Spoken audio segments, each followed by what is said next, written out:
شفيع المذنبين نبينا أبي القاسم محمد وآله الطيبين الطاهرين المعصومين الهداة المهديين. أما بعد فقد قال الله سبحانه تبارك وتعالى في كتابه المبين: أولم ير الذين كفروا أن السماوات والأرض كانتا رتقا ففتقناهما وجعلنا من الماء كل شيء حي أفلا يؤمنون. صلوات محمد.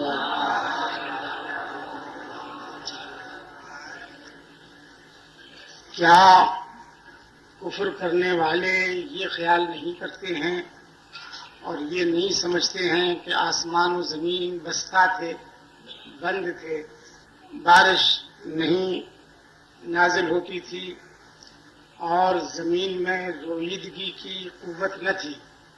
ہم نے انہیں کھول دیا اور یہ دونوں چیزیں ظاہر ہو گئیں، آسمان سے بارش ہونے لگی اور زمین میں اگانے کی قابلیت پیدا ہو گئی۔ وَجَعَلْنَا مِنَ الْمَاءِ كُلَّ شَيْءٍ حَيٍّ، اور ہم نے تمام وہ چیزیں کہ جو زندہ ہیں انہیں پانی سے خلق کیا۔ تو پھر کیا وجہ ہے کہ یہ ایمان نہیں لاتے ہیں؟ یہ ہے اس آیے مبارکہ کا ترجمہ۔ اہل بیت طاہرین علیہم السلام نے اس رد کو فتق کے معنی بتلائے۔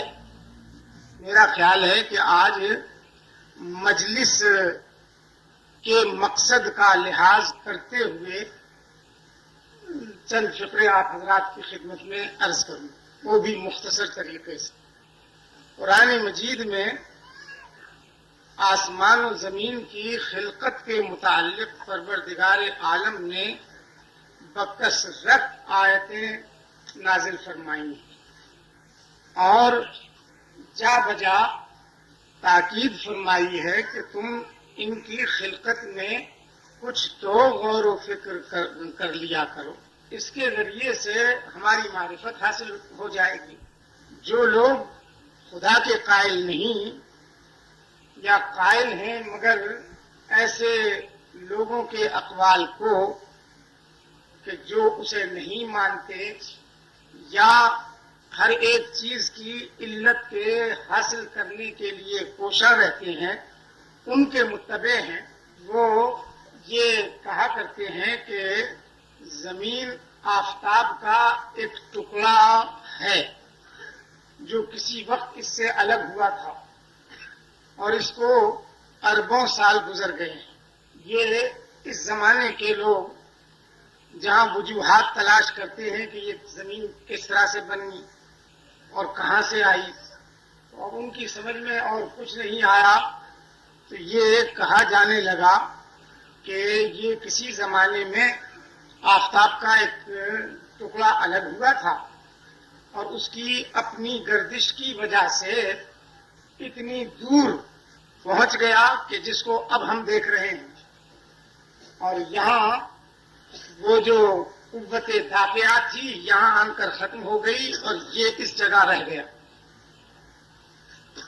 اور اس کے متعلق وہ کچھ آثار بھی بیان کرتے ہیں کہ اس کے اندر گرمی اب بھی بہت زیادہ ہے اور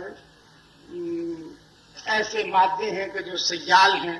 آثار کو دیکھ کر اور کسی مؤثر کو تلاش کر لینا یہ اور چیز ہے، یا معلول کے ذریعے سے علت کا معلوم کرنا یہ اور بات ہے، لیکن اس کا نام علم حقیقی نہیں کہا جا سکتا۔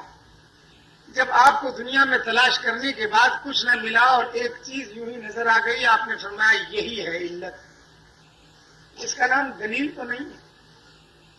اور پھر اس کے بعد آپ نے یہ فرمایا کہ ایسا ہوا ہوگا، یہ خود اس امر کی دلیل ہے کہ آپ کے پاس دلیل نہیں، ہوگا یہ دلیل نہیں ہے، ہوا ہوگا دلیل یہ ہے کہ ہے، اور اس کے مقدمات اتنے بدیہی ہونے چاہیے، واضح ہونے چاہیے کہ جس میں انکار کی گنجائش نہ پیدا ہو سکے۔ ایک فریق وہ ہے جو یہ کہتا ہے کہ ہم قرآن مجید کو مانتے ہیں، یا الہامی کتابیں جو ہیں آسمان سے نازل ہوئی انہیں مانتے ہیں، اور ان میں یہ ہے کہ خدا نے آسمان بھی بنائے اور زمین کو بھی پیدا کیا۔ بہرحال اب ان کو اور اس سے آگے بڑھنے کی ضرورت نہیں۔ جو لوگ اس چیز کو نہیں مانتے تو وہ اب اس امر کے درپے ہوتے ہیں کہ آخر معلوم تو ہونا چاہیے کہ یہ زمین بن کیسے گئی، یہ سورج وغیرہ کیوں گھر تیار ہو گئے، اور ان سے پہلے کیا تھا، اور اس کے بعد جو کچھ ایک چیز ذہن میں آتی ہے بغیر دلیل، یہ میں آپ سے سچ عرض کر رہا ہوں۔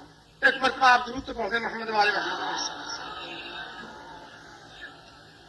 یہ مجلسیں اس قابل نہیں ہے کہ میں دلائل کی قسمیں آپ کے سامنے بیان کروں یا ان کے شرائط پیش کروں، کیونکہ اس کا تعلق زیادہ تر فضائل و مصائب اہل بیت طاہرین علیہ الصلوۃ والسلام سے ہے، لیکن بہرحال ان کے صدقے میں کچھ نہ کچھ معلومات ہیں کہ جو ذیل بیان میں آ جاتے ہیں۔ کہا یہ جاتا ہے کہ کسی زمانے میں یہ آفتاب کا ایک جز تھی، اور چونکہ اس کی گردش ہو رہی ہے اور گردش اس کی اتنی سریع ہے کہ ایک سیکنڈ میں 1000 خام میل کی رفتار پر یہ گردش واقع ہے، تو کنارے کی چیزیں جب اتنی تیز حرکت ہوتی ہے تو وہ جھڑنے لگتی ہیں۔ اس طرح سے یہ ٹوٹنے لگے کچھ اجزاء، تو بڑے بڑے اجزاء جو اس سے ٹوٹے تو یہ ایک نظام تیار ہو گیا جس کا نام ہے نظام شمسی۔ زمین بھی اس کا ایک جز ہے۔ بس ہمیں یہ بھی بتلایا جاتا ہے کہ آفتاب کے 1 انچ میں اتنی حرارت ہے کہ اگر 1,00,000 ٹن پتھر کا کوئلہ کسی جگہ جلا دیا جائے تو جتنی حرارت اس میں ہوگی وہ آفتاب کے 1 انچ حصے میں ہے۔ یہ اتنی حرارت میں کوئی چیز الگ الگ رہ سکتی ہے، جتنے بھی اس کے اندر اجزاء ہوں گے وہ بہرحال اس حالت میں ہوں گے کہ ایک جز دوسرے سے ملا ہوا ہوگا اور شامل ہوگا، جس طرح سے کہ شکر ڈال دیجئے پانی میں۔ اتنی شدت کی حرارت کیا کسی جز کو الگ باقی رکھ سکتی ہے؟ جب تک ٹکڑا الگ نہیں ہوا تھا اس کی حالت گویا ایک ایسی تھی کہ اس کو جوہر بسیط تو نہیں کہہ سکتے، کیونکہ مختلف قسم کے اجزاء اس زمین میں پائے جا رہے ہیں، مگر بمنزلہ بسیط ضرور تھا۔ وہاں سے ٹوٹی اور اس کے بعد یہ ایک مدور شکل میں یہاں آ کر ٹھہر گئی، کیونکہ جوہر بسیط کا طبعی اقتضا یہ ہے کہ وہ مدور ہو، قربی شکل ہو۔ اس میں اگر کوئی گوشے وغیرہ ادھر ادھر ہوں گے تو ان کی الگ سے علت معلوم کرنی پڑے گی، اور کوئی نہ کوئی علت ہوگی کہ یہ گوشہ ادھر سے کیوں زائد ہوا، کوئی نہ کوئی تو علت ہے ہوگی نا اس کی، اور چونکہ علت کا پتہ نہیں لہذا مدبر ہونا چاہیے۔ کہا یہی جاتا ہے کہ جب یہ الگ ہوئی ہے تو وہ مدبر تھی۔ اب اس کے بعد یہ جو ٹھنڈی ہوتی رہی تو ٹھنڈی ہونے کے بعد یہ کس طرح سے مثلا تانبے کے اجزاء ایک طرف چلے گئے، اس کی کان بن گئی، چاہے زمین میں 1000 ہی کانیں صحیح، مگر الگ الگ جو یہ کانیں بنی اس میں یہ کیا چیز تھی؟ وہاں تو یہ سب کے سب ایک حالت میں تھے۔ اس کے وجوہات سے بیان کرنے سے عقلیں ابھی تک قاصر ہیں۔ اس کے بعد کہا جاتا ہے کہ صاحب اس میں زلزلے آئے، اور جہاں تک میں نے کچھ پڑھا ہے ترجموں میں 7 بڑے بڑے زلزلے اس میں آئے ہیں۔ اچھا، ان زلزلوں کی وجہ کیا ہو سکتی ہے اور علت کیا ہو سکتی ہے؟ اور وہ زلزلے اگر آئے تو پھر ٹھہرے کیوں؟ اگر علت موجود تھی تو معلول رہنا چاہیے. اس کے بعد اگر علتیں آفتاب کا مقابلہ یا محاذات وغیرہ فرض کی جائے تو کم سے کم زمین کے کچھ حصے ایسے ضرور ہیں کہ جہاں زمین کی گردش کی وجہ سے کوئی وقت ایسا نہیں کہ وہ زمین کے مقابل میں نہ ہو. جب اسی طرح سے چلے جا رہے ہیں تو طبیعت بسیطہ کی حیثیت میں جو چیز ہو اس میں یہ ازداد متخالفت الکیفیات کا ظہور کس طرح ممکن ہے؟ حقیقت یہ ہے کہ علت کسی چیز کی نہیں بیان ہو سکی، صرف مقربات ہیں، یعنی ذہن سے قریب کرنے والی چیزیں. مد و جزر، دریا کبھی سمٹ جاتا ہے اور کبھی بڑھ جاتا ہے. کم سے کم 10-12 وجوہات تو میں نے خود پڑھے ہیں، اور جب پانی کا بیان آئے گا تو شاید مجھے اگر موقع مل جائے تو ان اقوال کو آپ کے سامنے پیش کروں گا. بس وہ وجوہات تلاش کرتے ہیں، معلول سے جانا چاہتے ہیں علت کی طرف، مگر یہ یاد رہنا چاہیے کہ جب تک معلول کے لیے یہ دلیل قائم نہ ہو جائے کہ سوائے ایک علت کے دوسری علت ناممکن ہے، اس وقت تک کسی علت کو یقینی حیثیت سے قائم کرنا اور یہ کہنا کہ یہی ہے، یہ انتہائی حماقت ہوگی. ایک مرتبہ ذرا بلند آواز سے آپ صلوات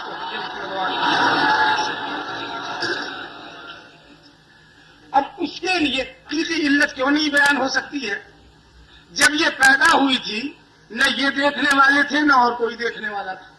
اس کو تو چھوڑیے اس وقت کو، آج ہے کوئی شخص ایسا کہ جو یہ دعویٰ کر سکے کہ ساری دنیا نے مل کر الگ الگ، یعنی ہر شخص نے نہیں، ایک نے 10 میل کا ایک قطع زمین دیکھا، دوسرے نے 50 میل کا دیکھا، آج کوئی دعویٰ کر سکتا ہے کہ ساری دنیا نے اس طرح مل کر ساری زمین دیکھ لی ہے؟ 3 حصے پر زمین کے سمندر کروٹیں لے رہا ہے، وہاں کی جو اندر کی زمین ہے، کوئی کہہ سکتا ہے کہ ساری دنیا نے مل کر اور اس ساری زمین کو دیکھ لیا ہے جس پر یہ سمندر بہ رہا ہے؟ نہیں کہہ سکتا. ایک مقام پر اگر اتار دیا گیا کوئی شخص اور وہ وہاں سے مٹی لے آیا 3, 4 یا 8, 9 میل کی گہرائی سے اور اس مٹی کو دیکھا کہ اس میں فلا اجزاء ہیں، تو 3/4 حصہ زمین کا جو سمندر میں ڈوبا ہوا ہے، کیا اس مقام کی تھوڑی سی مٹی کو دیکھنے کے بعد تمام اس روئے زمین پر قیاس کیا جا سکتا ہے کہ یہی ہوگی؟ یہ زمینیں جو اس کھلی ہوئی ہیں، ربع مسکون جس کو کہا جاتا ہے کہ 1/4 حصے پر آبادی ہے، اس کی زمینوں کو ابھی کوئی نہیں کہہ سکتا کہ ہم نے سب کچھ دیکھ لیا. اس کی یہ حالت ہے کہ قرآن مجید میں ہے کہ وَفِي الْأَرْضِ قِطَعٌ مُتَجَاوِرَاتٌ وَجَنَّاتٌ مِّن نَخِيلٍ وَأَعْنَابٍ وَزَرْعٌ وَنَخِيلٌ صِنْوَانٌ وَغَيْرُ صِنْوَانٍ يُسْقَىٰ بِمَاءٍ وَاحِدٍ وَنُفَضِّلُ بَعْضَهَا عَلَىٰ بَعْضٍ فِي الْأُكُلِ إِنَّ فِي ذَلِكَ لَآيَاتٍ لِقَوْمٍ يَعْقِلُونَ. یہی زمین ہے، ملے جلے اس زمین کے ٹکڑے ہیں، اس میں باغ لگے ہوئے ہیں، انگور کے درخت لگے ہوئے ہیں، زراعتیں ہیں، نخیل یہ خرمے کے درخت لگے ہوئے ہیں. ان خرمے کے درختوں کی شاخیں نکلی ہیں، کسی جگہ سے صرف ایک شاخ نکلی ہے، کہیں ایک شاخ سے 2 شاخیں نکل آئی ہیں. پانی سب کو ایک دیا جاتا ہے، لیکن مزے کے اعتبار سے سب الگ الگ.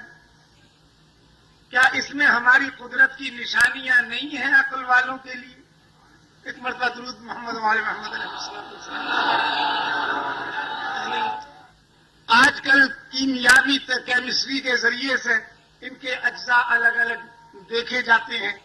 کہیں پر کسی قسم کے اجزاء نظر آتے ہیں, کہیں پر کسی قسم کے, کسی جگہ بعض درختوں کے پیدا ہونے کی صلاحیت ہوتی ہے اور بعض کے نہیں, اور بعض مقامات پر دوسرے بعض کی صلاحیت ہے اور اوروں کی نہیں.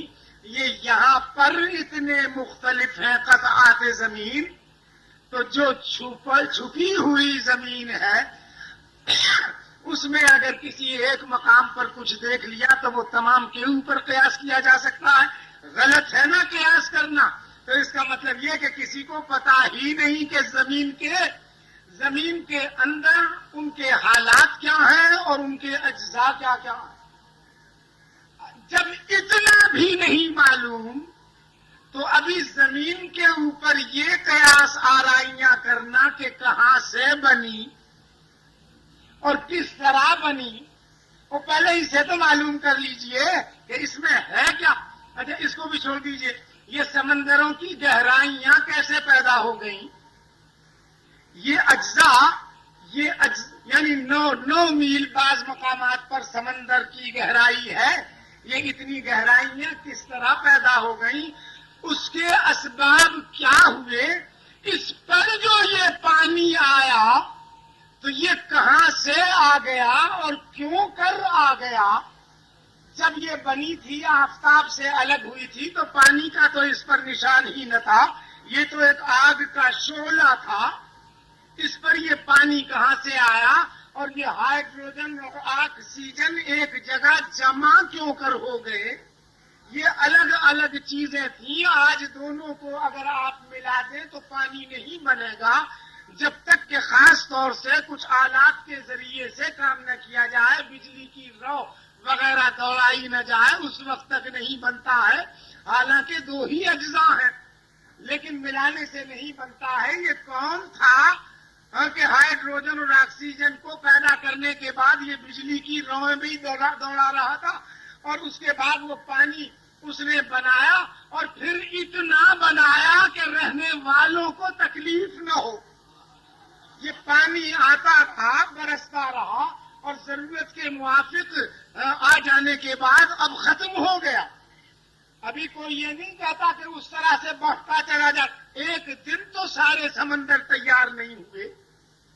یہ تمام چیزیں گویا اس امر کی دلیل ہے کہ یہ جو کچھ دلیلیں پیش کی جاتی ہیں, میں بالکل صاف عرض کر رہا ہوں کہ اگر دلیل کی جگہ ہوتی, دلیل کی قائم مقام یہ چیزیں ہوتی تو بلا شبہ ان کو دلیل کہا جا سکتا تھا اور کہنے میں کوئی عذر بھی نہیں ہو سکتا تھا. لیکن وہ چیزیں کہ جو صرف اندازے اور تخمین کے اوپر مبنی ہو, مطلب ان کو بھی کوئی دلیل کہہ سکتا ہے.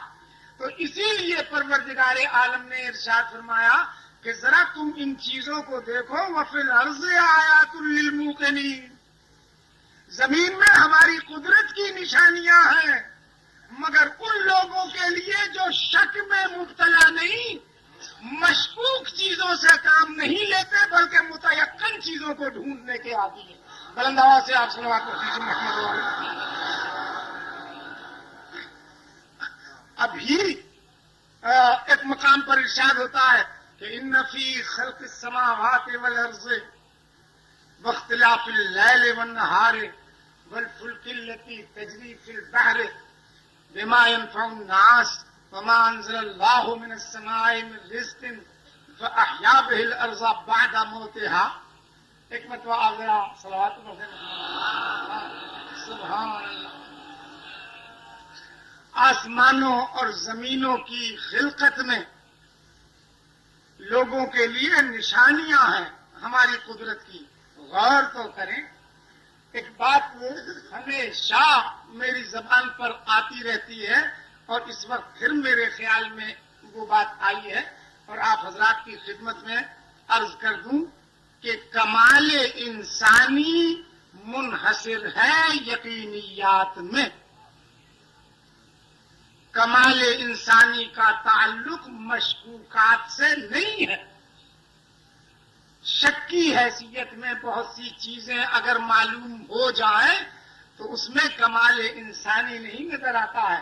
دیکھیے تجربے اور مشاہدے کسی چیز کے متعلق یہ دلیل نہیں بنتے ہیں علت کی.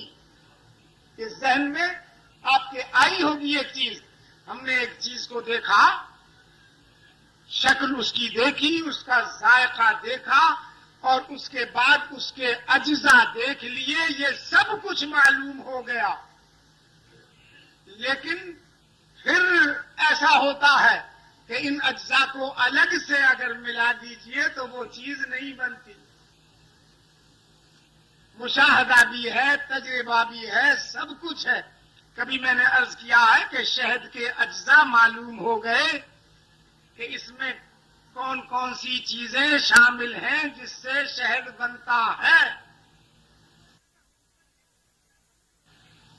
ان کے اوزان کا بھی پتہ چل گیا کہ کس کس وزن کے ساتھ ہیں یہ اجزاء.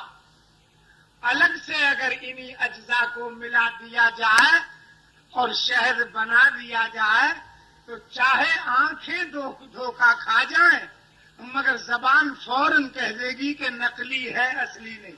ایک مرتبہ ذرا بلند آواز سے آپ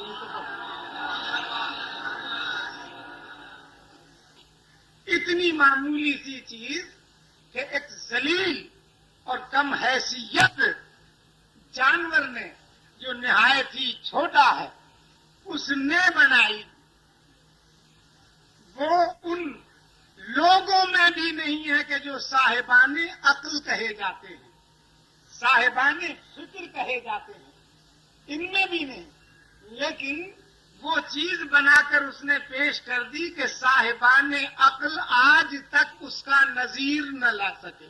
تو یہ تجربے اور مشاہدے ان کے ذریعے سے دلائل نہیں بنتے ہیں.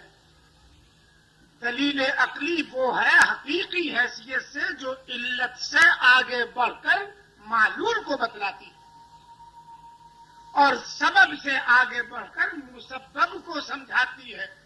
وہ ہے دلیل. ورنہ ایک معلول ہے، ہو سکتا ہے کہ اس کی چند علتیں ہوں.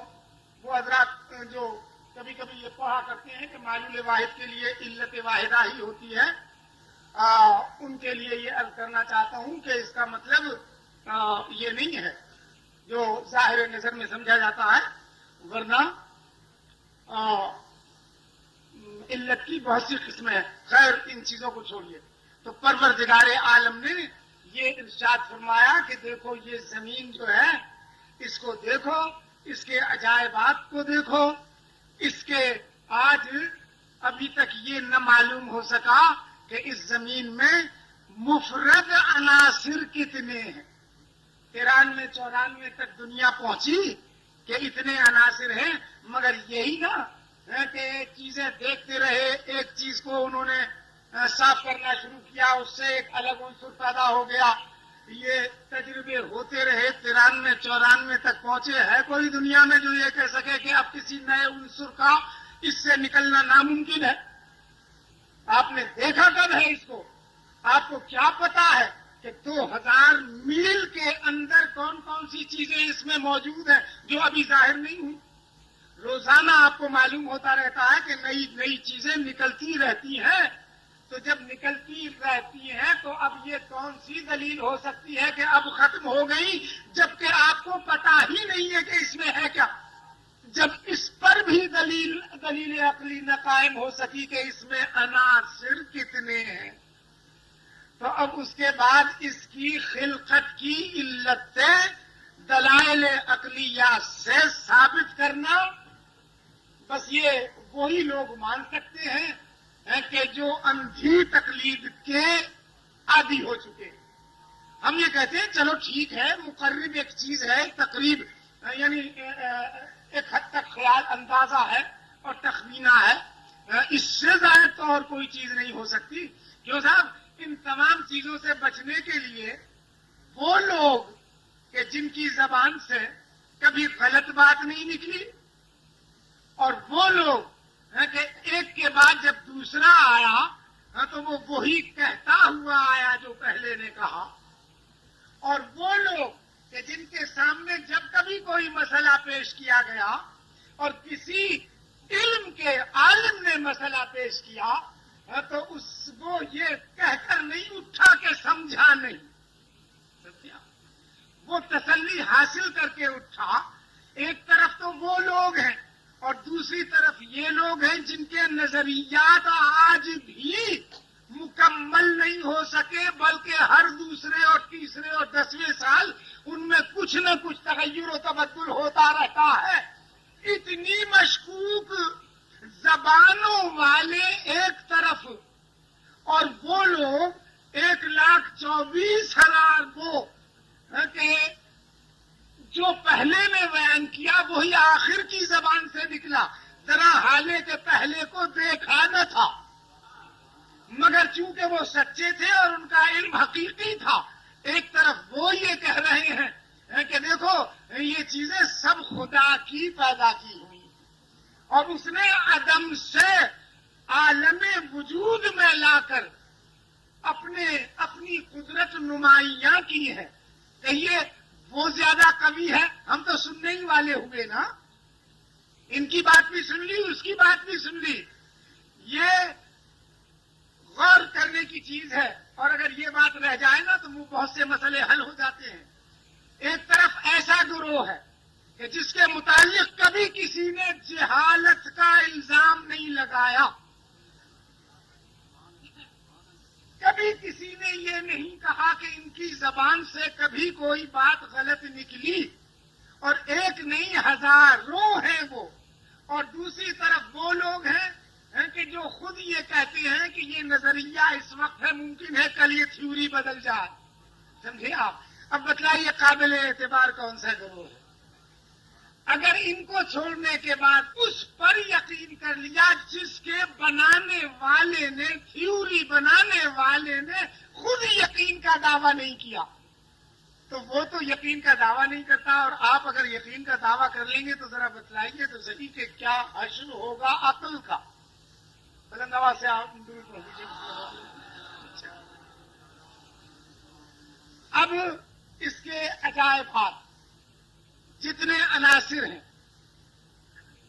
اس میں جتنے بھی اب معلوم ہوئے، ہر ایک کی خاصیت الگ، ہر ایک کا مزاج الگ، ہر ایک کا تجزیہ کرتے کرتے چلے جائیے اور ہر تجزیے کے بعد ایک نئی خاصیت.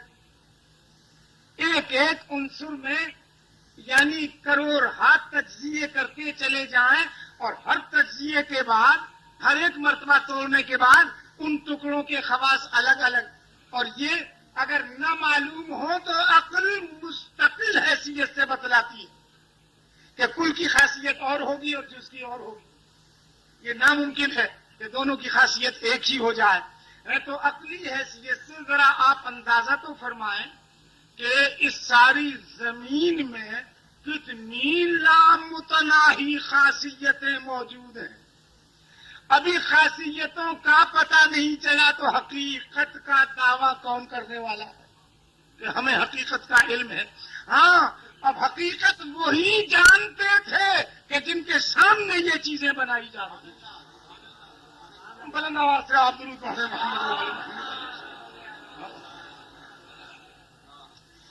اس کا اپنے عجائبات کو ساتھ رکھنا، اس کے عجائبات نہ ختم ہوئے اور نہ ختم ہو سکیں گے. ابھی تو تحقیقات ہو رہی ہے. اور ایک چیز عرض کروں، ذرا آپ دیکھیے، آپ دیکھ لیتے ہیں کہ ایک درخت پیدا ہو گیا اور اس میں بڑی خوشبو ہے، اس کے پتوں میں خوشبو ہے، اس کے پھول میں خوشبو ہے. دیکھ کر آپ نے کہہ دیا نا. علم تو یہ تھا کہ یہ پیدا نہیں ہوا تھا، تب آپ کہتے کہ یہ اگر اگ آیا تو اس میں یہ خوشبو ہوگی. آپ نے دیکھ کر کہا، کھا کر کہ یہ اس کا مزہ ہے. یہ مزے کہاں سے آ گئے؟ یہ الگ الگ کیا ان کی علتیں ہیں؟ ہے کوئی کہ جس نے جو مجھے یہ بتلایا کہ فلاں شخص نے ان چیزوں کی علتوں پر بھی توجہ کی ہے؟ وہی برقی ذرے منفی اور مثبت، انہی ذروں سے تو یہ عناصر بنے ہیں. ان ذروں میں یہ کہاں سے خوشبوئیں آ گئیں اور کہاں سے یہ ذائقے آ گئے اور کہاں سے یہ خاصیتیں پیدا ہو گئی، ان کی بھی کوئی علت ہے. پانی کے دو جز، ایک جلنے والا ایک جلانے والا، اگر یہ معلوم نہ ہوتے اجزاء اور ان کی یہ خاصیت معلوم نہ ہوتی تو میرے بزرگوں کوئی تھا عقل والا جو یہ کہہ دیتا کہ جلنے والی اور جلانے والی دو چیزوں کے مجموعے سے وہ چیز بن جائے گی جو بجھانے والی ہوگی.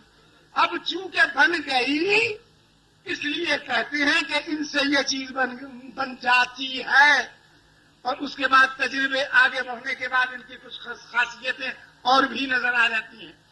ان تمام عجائبات کا اپنے مقام پر رہ جانا، اپنی حقیقت کو محفوظ رکھے ہوئے ہونا، یہ دلیل ہے اس امر کی کہ جس طرح خدا نے ہر ایک نوع کے لیے الگ الگ ایک سید اور ایک رب مقرر کیا ہے، کوئی نہ کوئی اس زمین کا بھی رب ہے جو پرورش کرنے والا اور نگہداشت کرنے والا ہے کہ اس کی تمام ان خاصیتوں کو محفوظ کیے ہوئے. شریعت اسلامیہ نے اس بات سے انکار نہیں کیا کہ خداوند عالم کی طرف سے فرشتے الگ الگ کاموں پر مقرر ہیں. آپ حضرات جانتے ہیں روز ہی بیان ہوتا ہے، کوئی موت کے اوپر ہے، کوئی زندگی کے اوپر ہے مقرر، کوئی رزق کے اوپر مقرر ہے، کوئی کسی نوع مخلوق کی حفاظت سے اس کا تعلق ہے، کوئی بادلوں پر مقرر ہے، کوئی ہواؤں پر مقرر ہے، کوئی پانیوں کے اوپر مقرر ہے. یہ تمام جتنے اہل اسلام ہیں وہ اس لیے نہیں کہ خواہ یوں ہی، بلکہ احادیث کے ذریعے سے انہیں یہ بات پہنچ چکی ہے کہ یہ ٹھیک ہے. بالکل حکماء نے یہی بات کہی ہے اور انہوں نے اجمالی حیثیت سے یہ کہا ہے، حکماء اشراقیین نے بھی اور مشاہین نے بھی، کہ پروردگار عالم کی طرف سے ہر نوع مخلوق کے اوپر کچھ فرشتے مقرر ہیں جو وہ اس کی نگہداشت کرتے ہیں اور اس کی نوع کو اس وقت تک فنا ہونے سے بچاتے ہیں جب تک کہ اس رب الارباب کی مشیت کا تعلق ہے.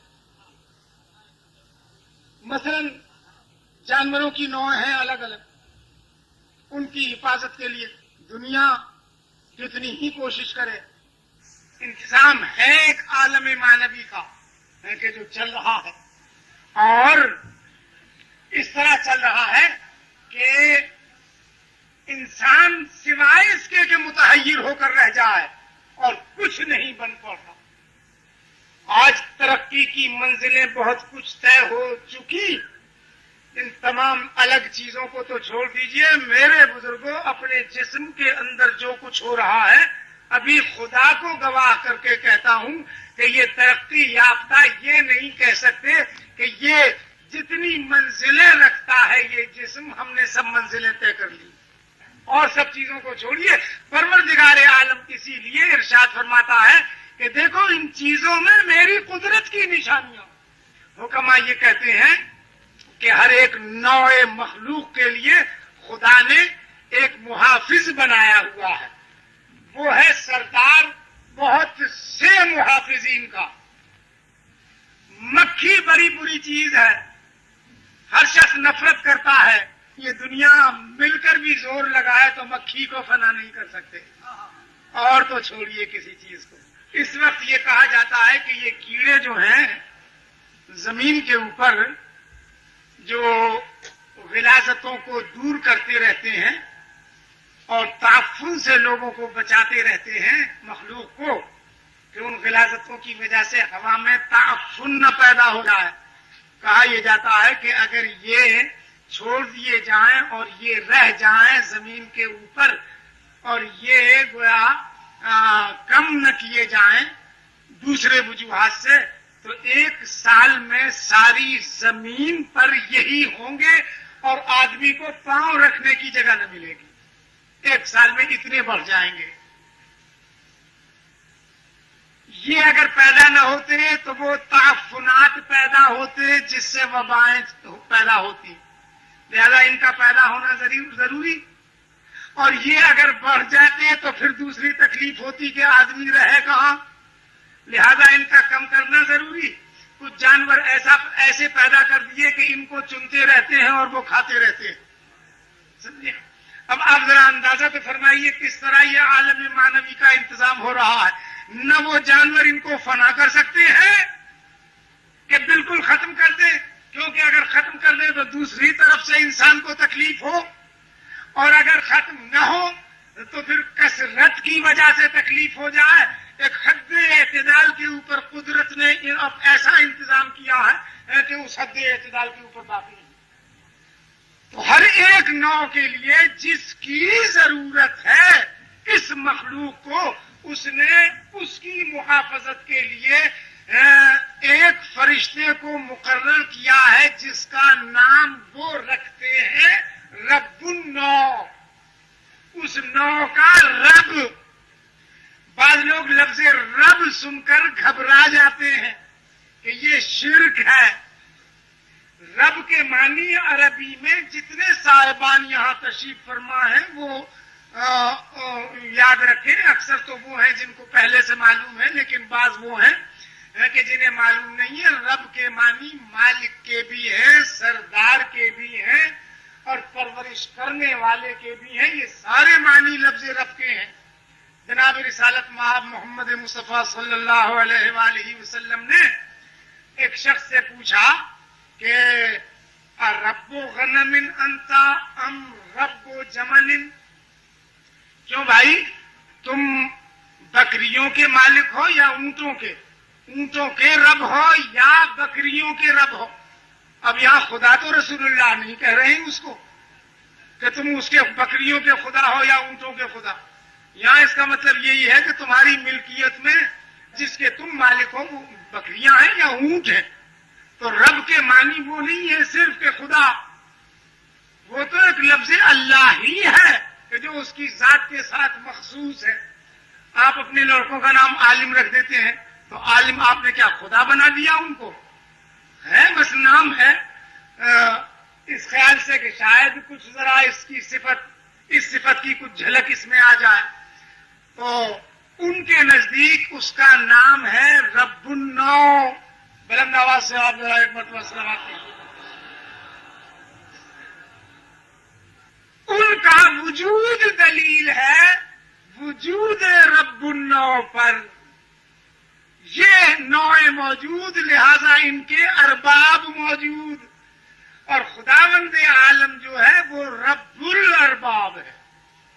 وہ جتنے نوع کے الگ الگ رب ہیں ان سب کا رب ہے پروردگار عالم جو حقیقی حیثیت رکھتا ہے، اور یہ مجازی حیثیت میں ہے۔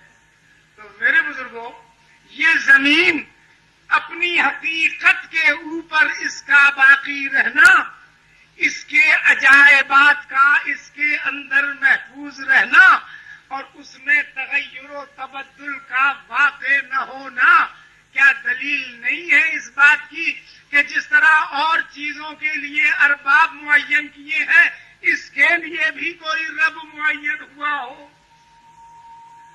ہے تو صحیح قرآن مجید میں اس کا تذکرہ ہے، اور اب آپ سنیے وہ باتیں ختم ہوئی۔ تمہیدی حیثیت میں اصل جو بیان کرنا تھا وہ یہ تھا، اتنی باتیں صرف اس لیے تھی کہ آپ کے ذہن میں یہ چیزیں رہ جائیں۔ تو قرآن مجید میں ہے کہ اشرقت الارض بنور ربہا، زمین حشر اپنے رب کے نور سے چمک اٹھے گی۔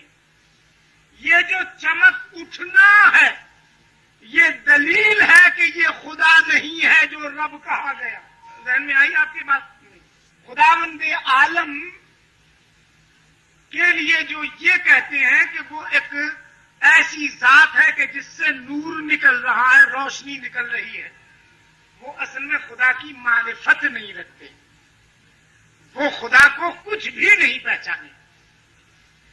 وہ ذات کے جس کے ساتھ کوئی چیز عارض ہو کر ظاہر ہو تو محل عوارض بن جائے گا، اور جب محل عوارض بن گیا تو ان عوارض کے تغیر سے ذات میں تغیر لازم آئے گا. تو جو متغیر ہو وہ خدا کیسے ہو سکتا ہے؟ تو خدا کی ذات سے کوئی چیز ایسی نہیں نکلتی کہ جسے آپ کہیں کہ وہ خدا ہے اور یہ چیز نور ہے. اور فرمایا نا آپ نے. اب یہ چمک اٹھے گی زمین، اس کا مطلب یہ ہے کہ ہم دیکھیں گے نا. اور اگر کوئی دیکھے گا ہی نہیں تو اس کہنے کا فائدہ کیا ہوا؟ تو معلوم ہوا کہ دیکھنے والے یہ دیکھیں گے کہ زمین حشر چمک اٹھی. جب چمک اٹھی تو یہ کہاں سے نور آیا؟ کہیں سے نور آیا نا، اس سے چمکی. مثلا آفتاب سے نور آ گیا کہ زمین روشن ہو گئی، یا کوئی اور چیز ایسی آ گئی ہے کہ جس سے وہ نور بڑھا اور زمین چمک اٹھی. یہی چیز ہو سکتی ہے نا. تو اب اگر خدا ایسا ہو جائے کہ اس کی ذات سے یہ نور نکلے اور چمکنے لگے زمین، تو وہ تو خدا ہی نہیں. جب یہ نہیں ہو سکتا اور عقلاً محال ہے تو معلوم ہوا کہ یہ رب زمین کوئی اور ہے کہ وہ میدان حشر میں آئے گا تو اس کے نور سے چمک اٹھے گی زمین. اور یہ کون ہے؟ اسی کی غالباً تفسیر کی ہے رسول اللہ نے ابو تراب کا خطاب دے کر. اللہ سے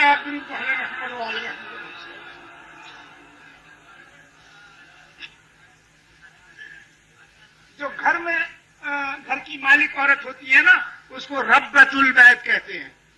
وہ گھر کی رب ہے، مالک ہے وہ گھر کی. تو پھر یاد رکھیے کہ رب کے معنی میں چونکہ اس کو بیان کر چکا ہوں اس لیے دہرانا پسند نہیں کرتا ہوں. صرف اتنا کہتا ہوں کہ قرآن مجید میں سورہ یوسف کے اندر بادشاہ مصر کو بھی رب کہا اور خدا نے کہا ہے، اور جناب یوسف نے قیدیوں سے کہا ہے کہ جب تم اپنے رب کے پاس جانا تو میرا ذکر کر دینا، اذکرنی عند ربک. اور اس کے بعد خدا نے کہا ہے کہ جب وہ گیا تو اپنے رب کے سامنے یوسف کا ذکر کرنا بھول گئے. اب یہ لفظ ایسا نہیں ہے کہ جس کو جانتے ہیں، مگر جاننے کے بعد چونکہ یہ فضیلت منتہی ہوتی ہے امیر المومنین تک، اس لیے ذہن میں کچھ پیچ و تاب پیدا ہو جاتا ہے. تو اشرقت الارض بنور ربہا، میدان حشر کی زمین چمک اٹھے گی. نور رب تک ہوتا تو میں کوئی بات نہ کہتا آپ سے، اس لیے کہ لفظ نور دونوں معنی میں اطلاق ہوتا ہے. لیکن یہ اشرقت الارض کا لفظ جو ہے کہ زمین چمک اٹھے گی، یہ اس امر کی دلیل ہے کہ یہ جس کا نور ہے وہ خدا نہیں، کہ جس کی وجہ سے زمین چمک اٹھے تو اس کا رب کوئی اور ہے. اور رب کا مطلب یہ ہے کہ سبب بقا ہے کوئی، سبب خلقت ہے کوئی. اب کون تفسیر کرتا؟ جناب رسالت مآب نے ارشاد فرمایا امیر المومنین سے کہ علی تم ابو تراب ہو. امیر المومنین خود فرماتے تو ممکن تھا کہ کوئی یہ کہہ دیتا کہ جی خود کہہ دیا، اس کا کیا. رسول اللہ نے ارشاد فرمایا تاکہ دنیا سن لے اور سننے کے بعد جو مجھے مانتے ہیں کم سے کم وہ انکار نہ کریں. تو آپ نے ارشاد فرمایا ابو تراب، موقع مل گیا، خطاب دے دیا. تو اب لفظی ترجمہ ابو تراب کا، تراب مٹی کے باپ، سمجھے آپ، یہ ہے. تو جب گھر کی مالکہ ربۃ البیت ہے تو گھر کا مالک رب البیت ہے یا نہیں؟ تو جب گھر کے مالک کو رب کہا جا سکتا ہے تو اگر کوئی زمین کا مالک ہو تو اسے رب الارض نہیں کہا جا سکے گا. تو اب باپ چونکہ وہ پرورش کرنے والا ہوتا ہے اس لیے ربوبیت کا، تربیت کا تعلق اسی سے تو تربیت نکلا ہے. لہذا امیر المومنین کو ابو تراب فرما کر ہمیں اس امر کی طرف متوجہ کر دیا کہ دیکھو علی ابن ابی طالب جو میرا نفس ہے، جس کو قرآن نے نفس رسول قرار دیا ہے آیے مباہلہ میں، یہ رب الارض ہے۔ اس کا مطلب یہ ہوا کہ زمین کی خلقت کا سبب ہے یہ۔ جناب رسالت مآب نے اپنے لیے ایک لفظ ارشاد فرمایا تھا، نہیں، پروردگار عالم نے حدیث قدسی میں ارشاد فرمایا تھا، اور وہ آپ حضرات سنتے رہتے ہیں کہ لولا کا لما خلقت الافلاق، ذرا درود پڑھیں آپ، لولا کا لما خلقت الافلاق، اے میرے حبیب اگر تم نہ ہوتے موجود تو میں فلکوں کو، آسمانوں کو نہ پیدا کرتا، میں آسمانوں کو نہ پیدا کرتا۔ کیوں میرے بھائیو، زمین کدھر چلی گئی؟ یعنی یہاں پر بڑی آسان بات تھی کہ آسمان و زمین کو نہ پیدا کرتا اگر تم موجود نہ ہوتے۔ یہاں زمین کا جو ذکر تھا وہ کیوں چھوڑ دیا گیا؟ وہ شاید اس لیے چھوڑ دیا گیا کہ جب ایک نور کے دو ٹکڑے کرنے ہیں تو کچھ ادھر منسوب کر دیا جائے، کچھ ادھر منسوب کر دیا جائے۔ خدا نے افلاق کو رسول کی طرف منسوب کر دیا، رسول نے زمین کو علی کی طرف منسوب کر دیا، اور ابو تراب کا خطاب دے دیا، صلوات محمد علیہ محمد۔ اچھا، اب صرف ایک بات یہ عرض کرنا چاہتا ہوں کہ زمین کے عجائبات، زمین کے وہ جتنے خواص ہیں وہ سب کے سب عجائبات زمین میں داخل۔ میں اس کی اگر توضیح کروں، اگرچہ میں اپنی جہالت کا معترف ہوں مطلق ہے یقینی طور سے، لیکن زمین کے عجائبات پھر بھی اتنے ہیں کہ شاید مجلسوں میں بھی وہ پورے نہ ہو سکے۔ تو یہ لا تعد لا تحصا جو خواص ہیں اور جو غیر متناہی صفات ہیں اور لامحدود عجائب ہیں، یہ زمین نے تو جس کے سبب سے یا جس کی وجہ سے یا جس کو اس کا رب قرار دیا گیا ہے، یہ جتنے صفات اس میں ہیں وہ مالک ہوگا ان تمام صفات کا یا نہیں؟ اور جب مالک ہوا تمام صفات کا تو صفات اور عجائب زمین محدود کوئی کہہ سکتا ہے؟ میں پھر کہہ رہا ہوں کہ اگر کوئی صاحب یہ کہہ دیں کہ اس کے عجائبات اور صفات وغیرہ اور خواص اس کے محدود ہیں تو وہ مجھے کل رقعے میں لکھ سکتے ہیں کہ وہ محدود ہیں۔ میں یہ کہتا ہوں دنیا میں ذرا سی بھی عقل رکھتا ہے تو جرأت نہیں کر سکتا کہ یہ کہہ سکے کہ عجائبات زمین محدود۔ اور جب محدود کا مطلب میں یہ بھی عرض کر دوں کہ زمین محدود ہے تو عجائبات بھی محدود، مگر محدود کا غیر محدود کا مطلب یہ ہے کہ تمام عالم بھی اگر مل جائے، تمام دنیا کے انسان اگر جمع ہو جائیں اور وہ لکھنا شروع کر دیں اور تحقیق کرنا شروع کر دیں تو اس کے عجائبات کو ختم نہیں کر سکتے۔ یہ ہے میرا مطلب غیر محدود۔ جب یہ ہے تو حضور والا وہ جو رسول اللہ نے ارشاد فرمایا اور مودت القربہ میں جناب سید علی حمدانی نے اس حدیث سے رسول کو نقل کر دیا تو اب وہ حدیث سمجھ میں آ جائے گی یا نہیں؟ اور وہ حدیث کیا ہے کہ لو کانت الریاض اقلاما والبحور مدادا والجن حسابا والانس کتابا ما احصوا فضیلتا من فضائل علی ابن ابی طالب۔ یعنی اگر تمام درخت تمام دنیا کے درخت قلم بن جائیں، تمام دنیا کے سمندر سیاہی بن جائیں جو زمین کے 3/4 حصے پر لیٹے ہوئے، اور تمام جن جتنے ہیں وہ حساب کریں اور تمام انسان لکھیں، یہ سیاہی ختم ہو جائے گی، وہ قلم گھس جائیں گے اور یہ سب کے سب مر جائیں گے، مگر علی کی ایک فضیلت کا بھی احسان نہیں ہو سکے۔ اور ان فضیلتوں میں سے ایک فضیلت ہے ابو تراب. تو اس فضیلت کا احساس اسی وقت ہو سکتا ہے جب تمام عجائبات زمین کا احساس ہو جائے. اور یہ چونکہ ناممکن ہے لہذا لفظ ابو تراب گھی کی شرح ناممکن ہو گئی. کتنی صاف سی چیز ہے. خیر بہرحال یہ زمین جس کے متعلق میں عرض کر رہا تھا اس سے زیادہ اس وقت نہیں عرض کرنا چاہتا. زمینیں ہیں احادیث میں جو کچھ آیا ہے بہت سی قسموں کی زمینیں ہیں. ایک زمین حشر بھی ہے اس سے بھی اس وقت اس کے ذکر سے بھی اس وقت تعرض نہیں کرنا چاہتا ہوں. مختلف مقامات پر قرآن مجید میں تذکرے ہیں زمینوں کے اور جو آیت پڑھی کم سے کم وہی. الگ الگ ان کی خاصیتیں ہیں. اس زمین میں اقالیم بنائے گئے ہیں 7 اقلیم بنائے ہیں. خط استوا سے شمال کی جانب جو حصہ ہے زمین کا وہ قرب و بعد آفتاب کے اعتبار سے ان کے اقلیم بنا دیے ہیں. ان کے الگ الگ خواص بنائے ہیں. بعض زمینوں کی کچھ خاصیتیں وہ ہیں جو انسان پر بھی مؤثر ہوتی ہیں. میں بہت ہی زیادہ اختصار کرنا چاہتا ہوں اس منزل پر پہنچ کر.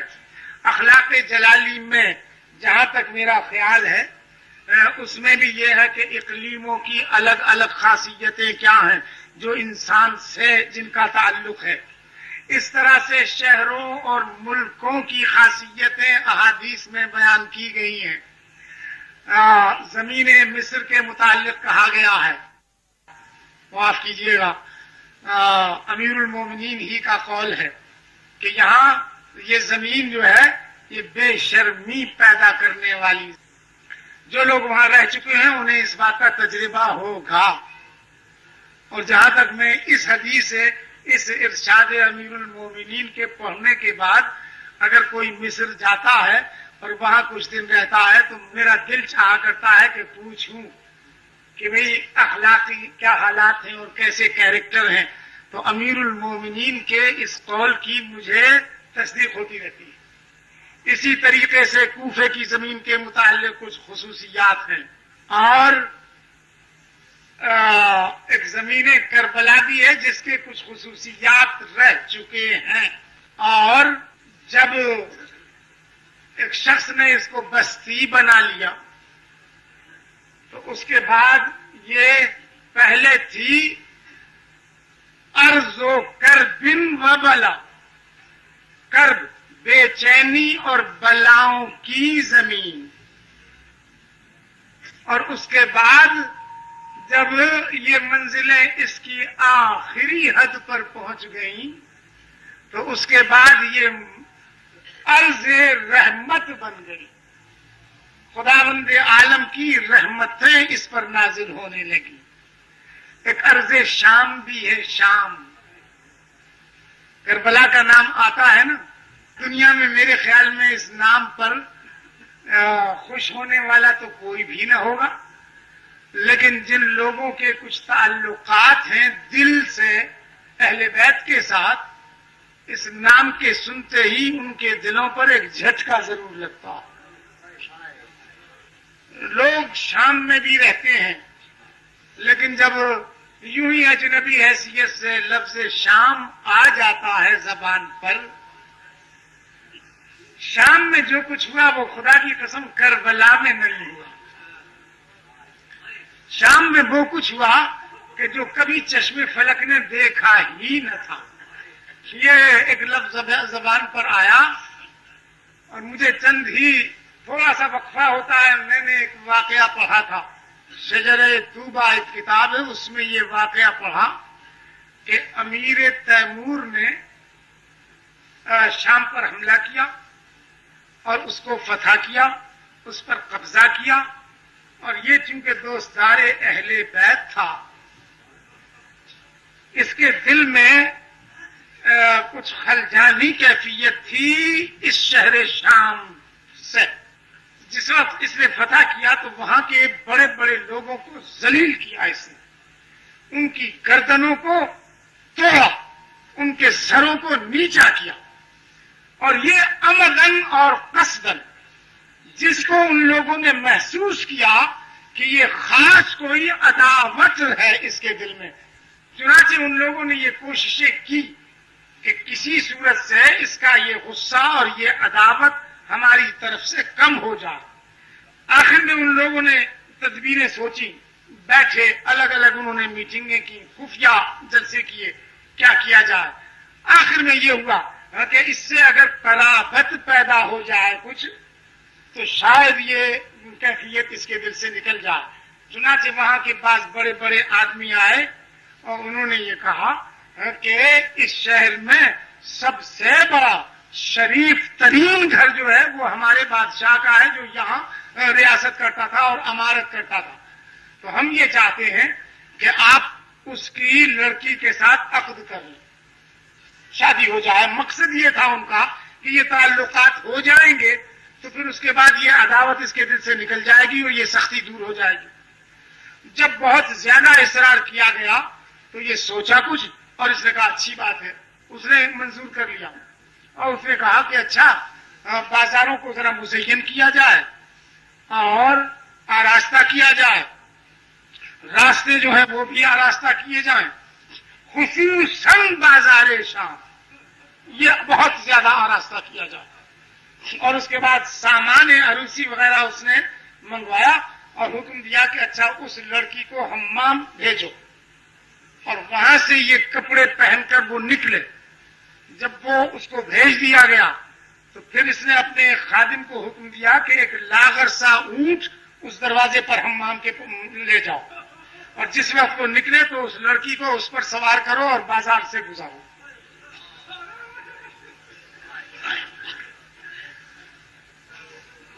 جس وقت یہ ایک لاغر سے اونٹ کو، کمزور سے اونٹ کو لے کر دروازے پر پہنچا تو لوگ اس لیے منع نہ کر سکے کہ امیر تیمور کا خادم تھا۔ آخر لوگوں نے پوچھا کہ یہ کیا معاملہ ہے، تم یہاں کیوں ہو؟ اس نے کہا مجھے بادشاہ نے یہ حکم دیا ہے کہ میں اس لڑکی کو اس اونٹ پر بٹھا کر بازار سے گزاروں گا، اور اس نے یہ کہہ دیا کہ خبردار کوئی قریب نہ آنے پائے کہ جو اس کے اوپر کچھ پردہ ڈالے، اس کا چہرہ کھلا ہوا ہو۔ جس وقت لوگوں نے یہ سنا ہم تو بہت دل تنگ ہوئے، بہت پریشان ہوئے اور مل کر آئے بادشاہ کے پاس اور اس سے یہ کہا کہ جناب ہم نے یہ آپ کے خادم سے سنا ہے کہ آپ نے یہ حکم دیا ہے۔ آپ نے فرمایا کہ ہاں میں نے ہی حکم دیا ہے کہ وہ اس طرح سے گزاری جائے گی لڑکی۔ تو یہ فریاد کرنے لگے کہ یہ آپ کیا کر رہے ہیں، یہ تو کبھی جاہلیت کے زمانے میں بھی نہیں ہوا کہ کسی شریف عورت کو اس طرح سے گزارا جائے، یہ آپ کیا کر رہے ہیں؟ تو اس نے کہا نہیں یہ ٹھیک ہے، تم کہتے ہو جاہلیت کے زمانے میں نہیں ہوا مگر تم لوگوں کے نزدیک یہ اچھا فعل ہے، اس لیے میں یہ کرنا چاہتا ہوں اور تمہیں دکھلانا چاہتا ہوں کہ جو کچھ تم اچھا سمجھتے ہو میرے نزدیک بھی اچھا ہے۔ اس نے کہا جناب وہ بادشاہ کی بیٹی ہے اور بڑی عفیف ہے، یہ آپ کیا کر رہے ہیں؟ یہ سننا تھا کہ بادشاہ کی بیٹی ہے اور عفیف ہے۔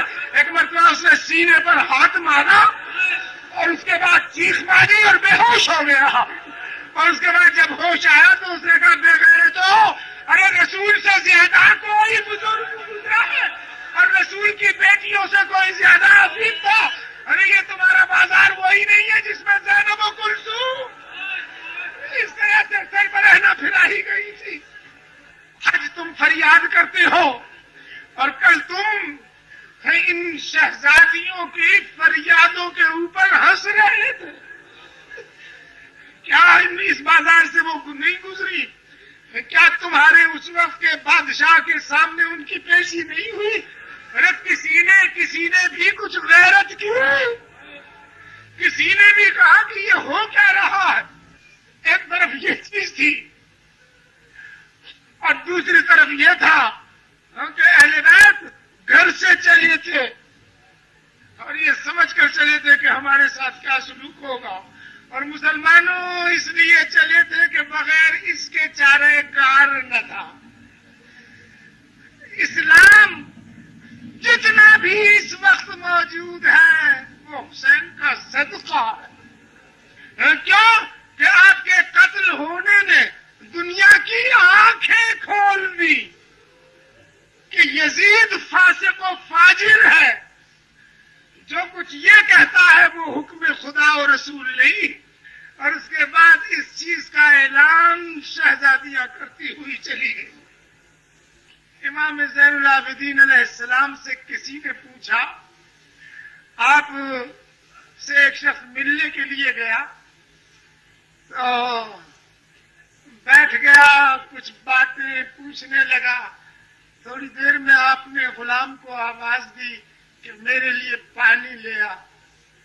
وہ ایک پیالے میں پانی لے کر حاضر ہوا. ہاتھ میں آپ نے پانی لیا اور پانی پر نظر پڑی اور آنکھوں سے آنسو جاری ہوئے.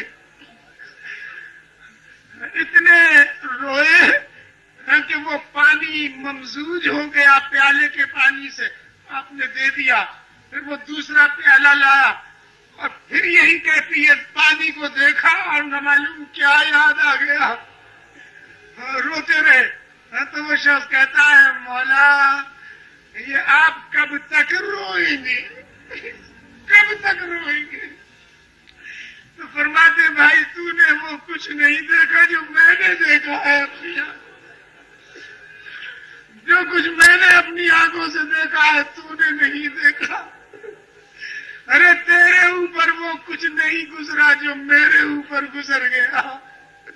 میں نے اپنی ماں بہنوں کو برہنہ سر دیکھا, اپنے چھوٹے چھوٹے بچوں کو پیاس سے آتش کرتے ہوئے, ہلاک ہوتے ہوئے, تڑپتے ہوئے دیکھا. میرا باپ 3 دن کا بھوکا پیاسا ارے دنیا سے اٹھ گیا. آخری وقت میں کہا کہ میں دنیا سے جا رہا ہوں, ایک گھونٹ پانی دے دو, مگر اس کو آخری وقت بھی نہ ملا. تو وہ کہتا ہے کہ مولا یہ قتل اور شہادت تو آپ کی میراث ہے. یہ سننے کے بعد امام زین العابدین کی چیخ نکل گئی. فرماتے ہیں, ہاں بھائی یہ قتل اور شہادت تو ہماری میراث ہے, مگر کیا یہ بھی میراث ہے کہ ہماری ماں بہنیں بازاروں میں سر برہنہ پھرائی جائے. جزاکم اللہ خیر الجزا. بھرا ہوا دربار, وہ قصہ جو میں نے بیان کیا وہ ذرا ذہن میں رکھیے گا. حضور جب اپنے اوپر پڑتی ہے تب وہ معلوم ہوتا ہے. چیخ اٹھے اہل شام, یہ کیا ہو رہا ہے. لیکن فاطمہ کی بیٹیاں دربار میں پہنچی. بس ایک ہی فقرہ اس جگہ کا عرض کرنا چاہتا ہوں. اور جناب زینب نے خطبہ پڑھا, اور وہ اس لیے پڑھا, یزید نے کہا کہ یہ کون بیویاں ہیں, بتلائیے اس کہنے پر کیا کچھ نہ گزر گئی ہوگی کہ بھرے ہوئے دربار میں یہ بتلایا جا رہا ہے یہ فلاں بیوی اور یہ فلاں بیوی. بتلانے والے نے کہا وہ جو آخر میں سر جھکائے بیٹھی ہے وہ حسین کی بہن زینب ہے. تو یہ اپنی فتح کے غرور میں اندھا ہو گیا تھا. اس نے ایک مرتبہ آواز دی کہ زینب خدا کا شکر کہ تیرا بھائی قتل ہوا اور تم اسیر اور قید ہو کر یہاں تک آئے. اتنا کہنا تھا کہ جناب زینب نے سر اٹھایا اور علی کی بیٹی کو جلا لایا اور علی کے لہجے میں فرمایا, یزید خاموش, اس سے آگے نہ بڑھنا. ارے قتل ہماری میراث ہے, قتل ہماری میراث رہ گئی. یہ بات کہ ہم قید ہو کر آئے تو تو نے قید کیا اور اس کا جواب میں نہیں دوں گی. اس کا جواب تجھے دینا پڑے گا جب میرا نانا یہ پوچھے گا کہ میری بیٹیوں کو کیوں قید کیا. اور اس کے بعد فرماتی ہے, دربار والو تم ہمارا تماشا دیکھنے آئے ہو, تمہیں پتا نہیں ہے کہ میں کون ہوں. ارے تمہارے نبی کی جو بیٹی فاطمہ تھی اس کی بیٹی